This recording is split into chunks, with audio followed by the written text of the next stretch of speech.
Election commission of ইন্ডিয়ার chief ঘোষণা দিলেন আগামী কাল থেকে ওয়েস্ট বেঙ্গল, গোয়া, গুজরাট, মধ্যপ্রদেশ, কেরালা সহ 12টি রাজ্যে এসআইআর শুরু হবে। এখন তারা কোথায়? তাদের বক্তব্য শুনতে আমার ইচ্ছে করছে। যারা বলেছিল পশ্চিমবাংলায় এসআইআর হতে দেব না, করতে দেব না, তাদের অবস্থান কি? আটকাতে পেরেছে? আমি ডে 1 থেকে বলে আসছিলাম, যখন এসআইআর নিয়ে চর্চা হচ্ছিল, যে এসআইআর নিয়ে আপনারা আতঙ্কিত হবেন না। আজকেও বলছি, এসআইআর নিয়ে আতঙ্কিত হবেন না। আপনাদের ডকুমেন্টস আপনারা রেডি করুন। ইলেকশন কমিশন অফ ইন্ডিয়া তার ওয়েস্ট বেঙ্গল সাইড থেকে, ওয়েস্ট বেঙ্গল স্টেটের সিওর মাধ্যমে যে এসআইআর করাচ্ছে, কোনো বৈধ ভোটারের নাম বাদ পড়বে না। আমরা আশা করব প্রত্যেকটা নাগরিক যারা আছেন ভোটদানে, যারা 18 বছর ঊর্ধ্বে পূর্ণ স্বাধীনতা আছে সংবিধান প্রদত্ত, সেটা বহাল থাকবে।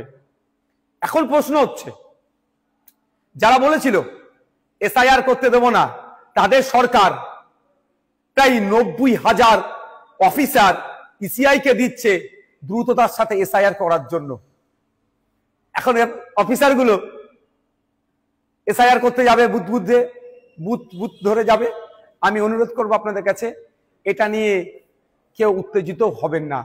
কারণ এই অফিসার যারা যাবে, তাদের আপনারা একটা বিষয় নোট করে রাখবেন, সেটা তার নাম, তার কন্ট্যাক্ট নাম্বার, সে কোন ডিপার্টমেন্টে চাকরি করে, আর তাকে এসআইআর এর জন্য ইনক্লুড করা হয়েছে তার প্রমাণপত্র আপনারা নিয়ে রাখবেন।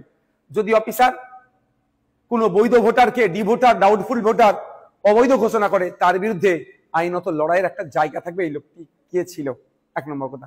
দ্বিতীয়ত, কেউ যদি আপনাদেরকে উত্তেজিত করার চেষ্টা করে, আপনারা কারো কথায় উত্তেজিত হবেন না। কারণ 2021 নির্বাচনের সময় তৃণমূলের নেতারা বলেছিল, সেন্ট্রাল ফোর্সের সামনে গিয়ে, সেন্ট্রাল ফোর্সকে আটকাতে গেলে ঘরে যা আছে, খুন্তি, ঝাঁটা, জুতো, কুদাল, এইসব কথা অনেক বলেছিল, গিয়ে দাঁড়াবে ওদের সামনে। এই করতে গিয়ে শীতলকুচিতে সেন্ট্রাল ফোর্সের গুলিতে 4 জন মানুষ মারা গিয়েছিল। আজকে 4 বছর অতিবাহিত হয়ে গেল, এখনো কিন্তু বিচার পেল না।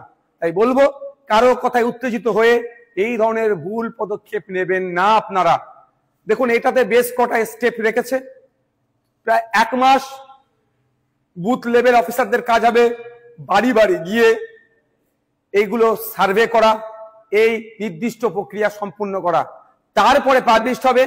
পাবলিশ হওয়ার পরে প্রায় 1 মাস, হয়তো কারো যদি নাম ইচ্ছাকৃত হোক, অনিচ্ছাকৃত হোক, বা ডিস্টার্ব বাদ পড়ে বা ডিস্টার্ব হয়, সেক্ষেত্রে তার বলার সুযোগ, অভিযোগ জানানোর সুযোগ পাবে।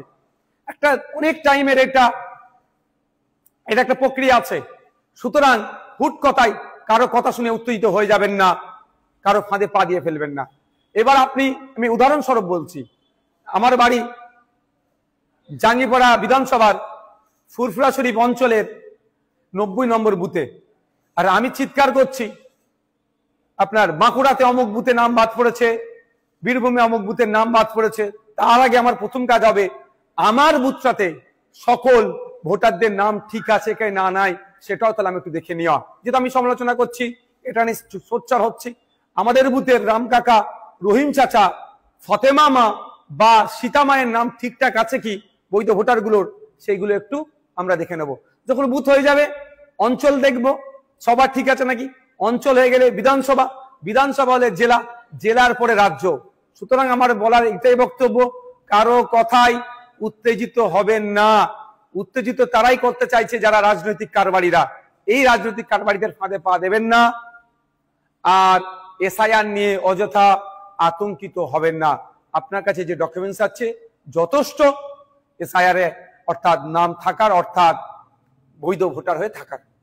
তারপরেও বলে দিচ্ছি আপনাদের, আমরা ইন্ডিয়ান সেকুলার ফ্রন্টের পক্ষ থেকে হেল্প ডেস্ক আমরা করছি, যে এবং ভাঙনের জন্য স্পেশাল হেল্প ডেস্ক আমি করব।